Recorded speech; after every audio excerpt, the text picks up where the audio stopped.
and welcome back to my channel. I hope you're having a fantastic day wherever you are at. As always, it is sunny and beautiful here in South Florida, so I cannot complain.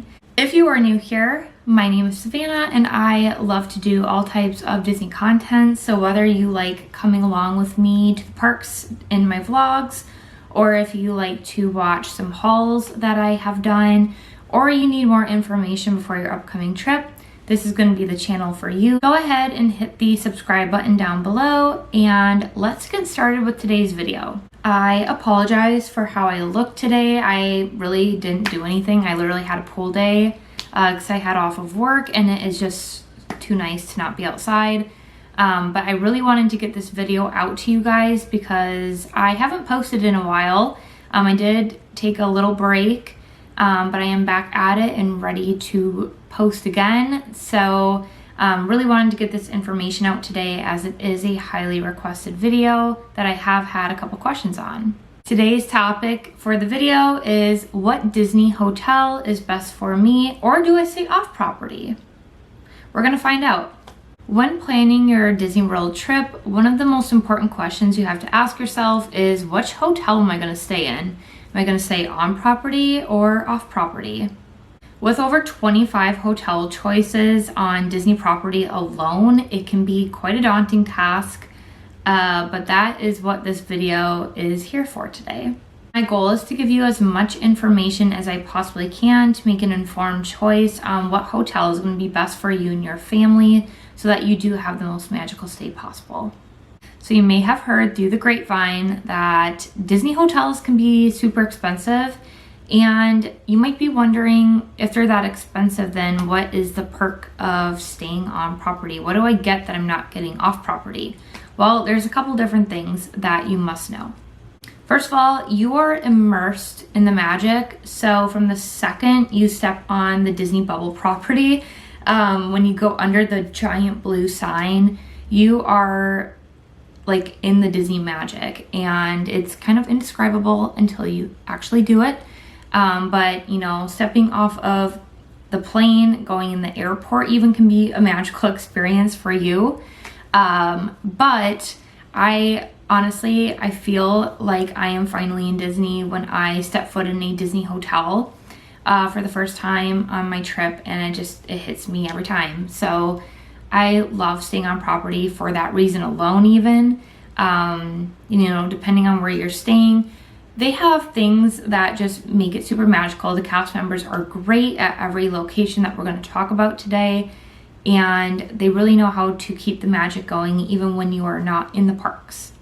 A huge perk is free transportation, and I cannot stress this enough because not only do you have access to the buses, they go, you know, before park open and after park close. They go all day. There's not one set time that they're coming. I'm not gonna say this for sure, but typically they run like every 15 to 20 minutes. They will have another one come through the loop, pick up your hotel, and then drop you off directly at the park. But they also have the Skyliner, the monorail, and boats. So you have lots of different transportation options. They're all free. So that's not an extra added cost. It is very convenient, and I could tell you from experience that there's no better feeling than getting out of the park and going to your mode of transportation and getting picked up and just relaxing until you get back to your hotel. It's amazing. I can't even explain it. Every time I have to go find my parked car when I'm staying off property, it is the worst, and I dread it. And I dread driving because I'm just exhausted from the day. 9 times out of 10, I take a nap on the bus or the Skyliner back to the hotel because it's just really relaxing and I am pooped. Another huge one is that you get extra time in the parks. So we will talk about the extended evening hours later, but all resort guests get 30 minutes extra in the parks in the morning. So you get early park access, and that is only for Walt Disney World Resort guests. So that is a huge plus, especially when you're talking about riding Rise of Resistance, Flight of Passage. You can knock out some of these bigger rides in the morning before everybody else gets there, and it's going to save you some time and money later on in your day. It's going to be less stressful. Yes, you are getting up a tad earlier than everybody else, but definitely worth it. Along with that kind of is those individual lightning lanes. You get first dibs on those. So 7 a.m. You can book your, regular lightning lanes, but you also get to book those individual lightning lanes. So the fancy rides, the Flight of Passage, Rise of Resistance, Seven Dwarfs. So you can kind of knock some of those out. I've had one too many times where I went to go get Rise of Resistance and I could not do it until park open for non-resort guests, and by the time I got to go to it, they were all booked out. I can tell you from experience, Rise of Resistance usually books in a couple minutes completely for the day. Sometimes you might get lucky and might finagle one throughout the day that somebody canceled, but it's not great to bank on that. So Disney has 3 different hotel types that they offer for different budgets. They are value, moderate, and deluxe. I'm gonna throw in the DVC stuff with the deluxe just for the sake of time on this video. If you guys want me to do a whole video on Disney Vacation Club and the perks of that, then let me know. I'll have to do some research because I unfortunately am not a DVC member. But let me know if that's what you guys want to see. All right, so first of all, you are planning your trip to Disney finally, and you're looking at your budget and it's a little tight. You have to fit in tickets, transportation, food, etc. There's lots of things that go into your trip. And again, that big chunk is coming from the hotel. So if you are on a budget and you need it to be as cheap as possible, but you still want that Disney magic with the hotel, then the value resorts are going to be your go-to. So the hotels that we have listed in the value category are going to be All-Star Music, All-Star Movies, and All-Star Sports, Pop Century, and Art of Animation. These themes are going to be larger than life with decorations that are also ginormous. Some people might find these a bit cheesy, but I personally love it. Definitely makes me feel like I am immersed in the Disney magic when I'm walking around.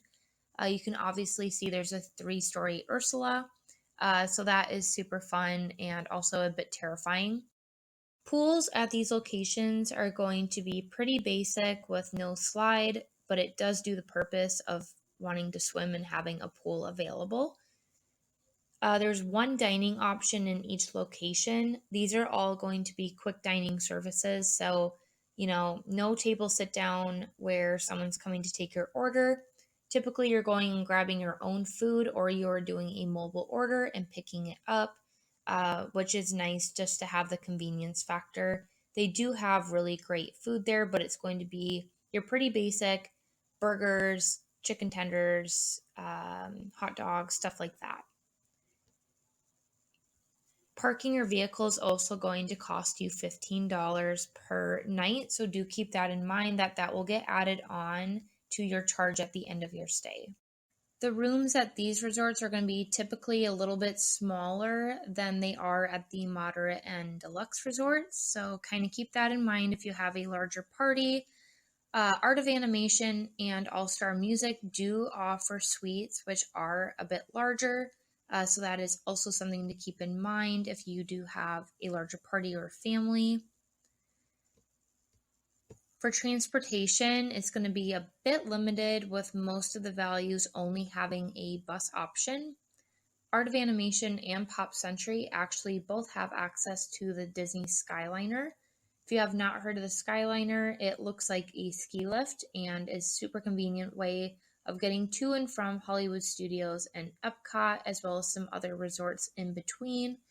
So go ahead and check that out if that's something that you're interested in, is having that one extra form of transportation, which can save you some time in the morning. Prices for these rooms can range from $123 to $367 per night for a standard room, depending on the season, with those suites costing a little bit more, around $310 to $788 per night. So maybe you have a little more money in your budget and you're looking to spend that on a little bit more of a not so in your face hotel, but you still want to be in that Disney magic. Those moderate resorts are going to be the ones for you. So the moderate resorts include Caribbean Beach Resort, Port Orleans Riverside, Port Orleans French Quarter, Coronado Springs, and the cabins at Fort Wilderness. Each of these have a very unique theme. Again, they're not so in your face as the value resorts are, but they definitely still have that touch of Disney magic and makes you feel like you're at home. Room sizes are a bit bigger than the value ones. They do have specialized rooms as well. So you can see they have a Pirates of the Caribbean themed and a princess room. Both of these are amazing, and I would love to stay in them myself. So hopefully someday soon. Those hotels also have regular rooms available. So those are some specialized rooms that you can do for your kiddos, or if you're an adult that likes to be young at heart like me, you can definitely stay in those as well. The pools are a little bit nicer with a slide. There's going to be more dining options. So usually you'll have one quick service and a table service as well. Transportation will vary from bus to Skyliner and boat depending on the resort. So some might have a few options, some might have one, and it's good to look into before you're booking. So actually on the Walt Disney World website, when you're clicking on the resorts and looking at them, it is nice and helpful to see what transportation options that hotel offers. Parking for your vehicle, if you do drive, is going to be $20 a night. And prices for this hotel can range from $248 to $400 per night for a regular standard room. Are you wanting to feel a bit bougie on your vacation and have the extra money to spend? And are you also planning on staying in the room a bit more or having a resort day? Then a deluxe resort might be the one for you if you said yes to either of those. Deluxe resorts include Animal Kingdom Lodge, the Polynesian, the Grand Floridian, Wilderness Lodge, Beach Club Resort, Contemporary, Yacht Club, Boardwalk Inn, Saratoga Springs, Old Key West, Polynesian Villas and Bungalows, Bay Lake Tower at the Contemporary, the Villas at Grand Floridian, Kidani Village at Animal Kingdom, Boardwalk Villas, Beach Club Villas, Boulder Ridge Villas at Wilderness Lodge, Animal Kingdom Villas, Jumbo House, Copper Creek Villas and Cabins at Wilderness Lodge, and last but not least, the Riviera Resort. So these are a combination of deluxe resorts and deluxe villas. The rooms are going to vary in size, but these hotels offer suites and club level rooms. Many of these do take part in the Disney Vacation Club program, also known as DVC, which is Disney's timeshare program. I won't do a lot of information on DVC again in this video just because it might take a bit. So let me know if you do want me to share some information about that in another video. You can actually rent DVC points, so if you're not a DVC member, and you can actually do this on a trusted website, David's Vacation Rentals. This is the one that most credited Disney vacation planning sites recommend you go to. I will link it down below. But you are basically renting these DVC points from people that are not able to use them. So it can save you some money rather than booking through Disney directly. The pools are going to be fun-filled and large. They're going to be the best ones available. Many different dining options are available. You've got some lounges, table service, and quick service. So these are going to be best for foodies. And it's easier to have a resort day. There's more to do. So they're going to have lots of activities for the kids and adults. Lots of different ones for lots of different resorts. Location and transportation are going to be the best. The one I would say that maybe not might be worth it would be Animal Kingdom. Animal Kingdom Lodge is located obviously right next to Animal Kingdom. However, there is no Skyliner, boat, or monorail transportation where the others do have access to all of those. This one's going to be just the bus system, so that can be a downfall. You do get those extended evening hours, so these are only for Deluxe Resort guests, and you get to be in the park later than everybody else. You do get better views typically, so a lot of these rooms do allow a theme park view or a water view. Parking at these resorts are going to be $25 per night, or if you decide to do valet parking, it's going to be $33 per night. And a standard room can range typically around $439 to $1,000 a night, but I have seen it go above $1,000, so expect to pay top dollar for these ones. There are some extras in there as well that I didn't really go into full detail, but don't think I need to. There's campgrounds at Fort Wilderness Lodge, and I can't get like a full price list. They depend on the month that you go, but this is something that I've kind of been looking into for Nick and I to do, just to like pop up a tent. Because I have heard really good things from people that I've talked to in the parks, that they went camping there and they kind of told me to do it around like maybe November, December, not in the summer, but we'll see. So if I do that, I will let you guys know how our experience goes with that one. And of course we will vlog it. There is one other hotel that I am going to just kind of throw in here very briefly, because it is an option to stay on Disney property, but you're not going to be like out and about at the parks all the time on this. It's very immersive. So we're going to get into that. So this last one that I'm going to throw in there is an option to stay on Disney property, but it's not going to be one that you're staying at for your entire trip. So that's why I kind of put it at the end here. I'm not going to talk about it too much because I will talk about it in another video. There's just a lot to unpack and unfold with this one. But it is Star Wars Galactic Star Cruiser. It is a 2-night immersive adventure, similar to a cruise where you are going to be on a spaceship in the Star Wars galaxy for 2 nights and 3 days, with hardly getting off of the ship. This is a brand new experience. They literally just opened it a couple months ago, and it is very pricey, which is why I have not been on it yet. Depending on the number of people that you have in your cabin, it is going to cost you a grand total of $4,809 to $5,999 for a 2-night excursion.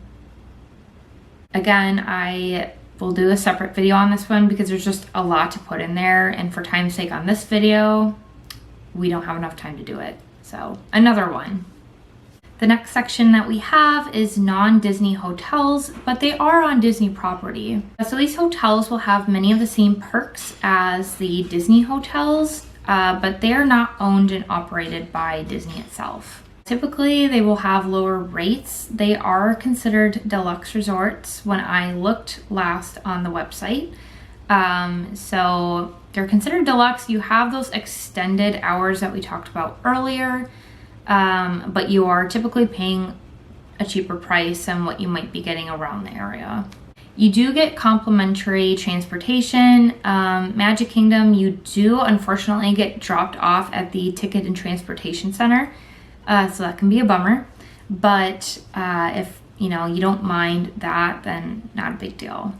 You do get 30-minute early access in the morning like the other resorts, and again, those extended evening hours. Also get to purchase your individual lightning lane at 7 a.m. These resorts include the Swan and Dolphin hotels and then the Swan Reserve. I have never heard of anyone staying at these hotels personally that I know of. But I am tempted to kind of book a night there sometime just to kind of see how it works. But if you have stayed at either the Swan or Dolphin, go ahead and comment below. I would love to know more. Next up on our list, we have Disney Good Neighbor hotels. These are hotels that are not on Disney property, but they do meet Disney standards, so they kind of like partner together. These hotels are going to be typically 2 to 14 miles away from Disney property. Some of them may offer a theme park ticket package with a stay, so make sure when you're booking a hotel that's labeled a Good Neighbor hotel that you are checking on that. And then all of these hotels will offer transportation to the parks, but a fee may apply. So again, when you are checking out the hotel, I would recommend kind of figuring that out ahead of time. I have stayed at a Disney Good Neighbor hotel back in my November vlog. That one was a Good Neighbor hotel. It was a Holiday Inn, and it was probably like a 5-minute drive to most of the parks, and it did not meet Disney standards in my opinion. It was like dirty and a little sketchy, and to be honest, for a Holiday Inn, it was like that's not what I was expecting. I did pay like a very cheap price for it.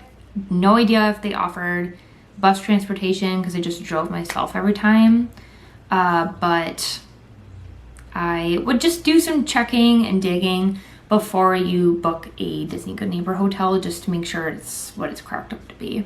Finally, our last category is the off-property hotels anywhere in the Orlando or Kissimmee area.